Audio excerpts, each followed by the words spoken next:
Well, it's a pleasure and a privilege to welcome MSU icon, trailblazer, and 2022 homecoming Grand Marshal, Coach Jim Bibbs, to MSU Today. Coach Bibbs was the first black head coach at MSU and first black head track coach in the Big Ten. He coached track and field at MSU from 1968 through 1995. His deep commitment to youth and passion for the sport has gained the respect of countless colleagues, athletes, parents, and friends nationwide. Sir, it's great to have you on the show. Thank you very much.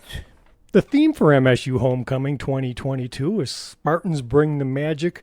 What does being selected as Grand Marshal mean to you? Reflect on the honor a bit.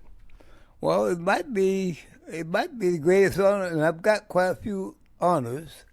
I've been 6 Hall of Fame, but this might be my greatest honor. I mean, because it's surprising. Because I never really thought about that even happening, let alone happen. So I'm very, very proud to be Grand Marshal of the homecoming, particularly for a great institution like Michigan State. So take me back to 1968. What first attracted you to MSU? A job. I grew up in Ecorse, a small town about 8 miles southwest of Detroit. I was coaching and teaching in the Ecorse at that point in time, and having good success. And then I don't know where it comes from, but I got a call from Biggie Bunn and asked me. So I asked me would I be interested in coaching at Michigan State, and I didn't believe it was Biggie Bunn at first, but once he kind of convinced me it was him I was talking to, as much as I love Ecorse, Michigan State was an offer I couldn't refuse. Mr. Bibbs, before coaching, you were an exceptional athlete in your own right. You were offered but declined a Class A contract with the New York Yankees, and in 1951, you tied Jesse Owens' world record in the 60-yard dash. But what first attracted you to coaching and teaching? Well, I had a fine coach named James Marshall, and he not only coached me in track, he kind of nurtured me. And that was the growing years of my life, when I'm going through college. And so he gave me a lot of confidence, as well as actually taught me skills of running and so forth and so on. So I admired him greatly, to the point that he was one of the people that when I got ready to get married, I took my wife up to meet him. And like I told my wife, if anybody had veto power, it was him that could have vetoed my wedding. That's how much I respected George. So having him as a coach and loving kids and loving athletics is what drew me to coaching. And how would you say you've seen, that's kind of a big question, but the sport of track and field and the student athletes, how have you seen them evolve over the years? Well, one, because of a lot of technical advancements and so forth, tracks, shoes, and so forth, and probably weights and so forth, they've got a lot faster. They've evolved, and then, of course, the motivation of money is making athletes stay in sports like track and field longer and reaching their physical strength at an early age, where when I came out, there wasn't no money out there, so you graduated from college, that was usually at the end of your career. I ran a couple of times after then, but you had to go get a job. I imagine all the great Spartans you've coached feel like your children to you, but are there a few favorite memories or a couple of special athletes for some reason? Oh, yeah, they all are like children, because we had a 40th anniversary, and all of them come back, and sometimes they come back and they still act like my children.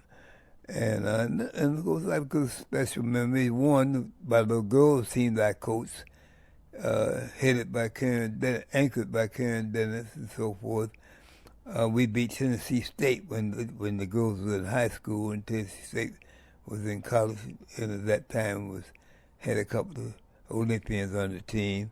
And of course, the greatest memory I had at Michigan State is one night Michigan State relay when Herb Washington broke the world record in the 60-yard dash, and Marshall Dale broke the world record in the 300-yard dash, and then they went together, I think with Bob Casper, and I'm not sure who else on that relay team, and ran the sprint medley. They missed the world record by, I think it was 0.2 of a second. So that was a great, great night that I'll never forget at Michigan State.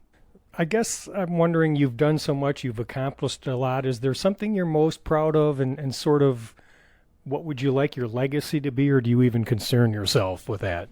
I don't really concern myself. That's the kind of thing that other people decide what your legacy is.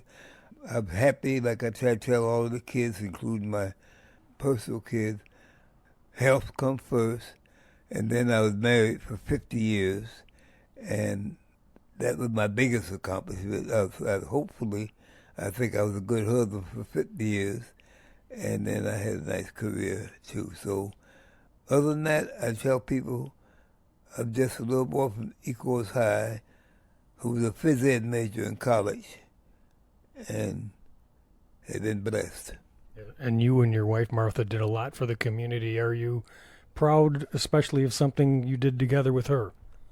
Well, BCFI, which she was president of, we gave away a lot of scholarships, and was able to give quite a few youngsters scholarships to help them start college and so forth, so on. So I guess, and now a couple of my athletes, Pam and Clinton Gardner and Tony Anthony Muhammad, and them have donated money and donated scholarship and named them after myself and Martha.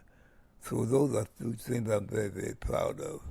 That's a nice legacy there, too. And Coach Bibbs, I'll let you go, but just some final advice maybe for the student athletes today at MSU. Take school seriously, because if you make it, it's plan B. But if you don't make it, it becomes plan A. But even if you make it in athletics, usually you're doing it with your body. And the athletic career somewhere, unless you name LeBron, is over in the mid-30s. And so therefore you better have something to last you the rest of your life, hopefully a long life. And so take school seriously, because that's still the bottom line. When I say school, it could be college, it could be a trade, but find something that you can honestly make become gainfully employed and provide for your wife and family. Well, Coach Bibbs, thanks for talking with me today, and congratulations on being 2022 Grand Marshal for MSU Homecoming. That has a nice ring to it. Thank you. It sounds good to me, too. That's Coach James Bibbs. I'm Russ White. This is MSU Today.